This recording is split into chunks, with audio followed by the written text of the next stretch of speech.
Welcome to the FTA tutorial videos on how to complete your VAT return. You've just watched our video on how to submit your VAT return.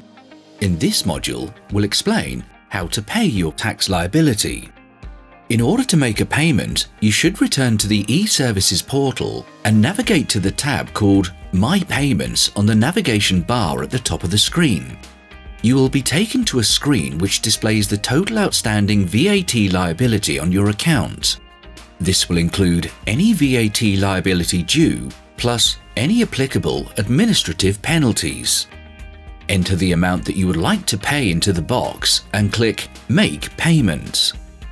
You do not need to pay the entire amount due.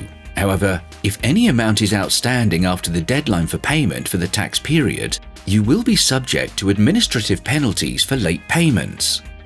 You may pay via bank transfer using GIBAN, E-Debit, or the E-dirham payment gateway, which supports payments through an E-dirham card or a credit card, Visa and MasterCard only.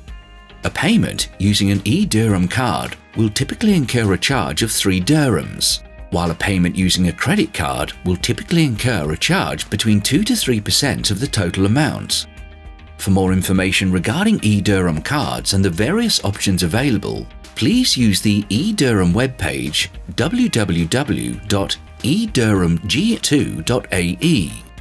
Once you are redirected to the E-dirham gateway, you will be able to make the payment through an E-dirham card or a credit card. After confirming the transaction, once the payment is processed successfully, you will be redirected to the FTA website. If you choose to pay by e-debit, you should click the Pay via Bank option on the payment information screen. This will direct you to the E-dirham gateway where you can select e-debit as a payment option and follow the on-screen instructions to pay through your bank account. The fee for paying by e-debit is 10 dirhams. If you choose to pay by GIBAN, this payment will be made directly via your bank or by using your online banking, and not through the FTA portal. You will need to obtain your GIBAN number from the dashboard screen of the e-services portal, which will be used as the reference number for your payment. Congratulations! You have now successfully completed your VAT return, filed it, and submitted it to the FTA by the payment deadline. Thank you for taking the time to watch this instructional video. If you have any questions, please visit the Getting Help section of the FTA website.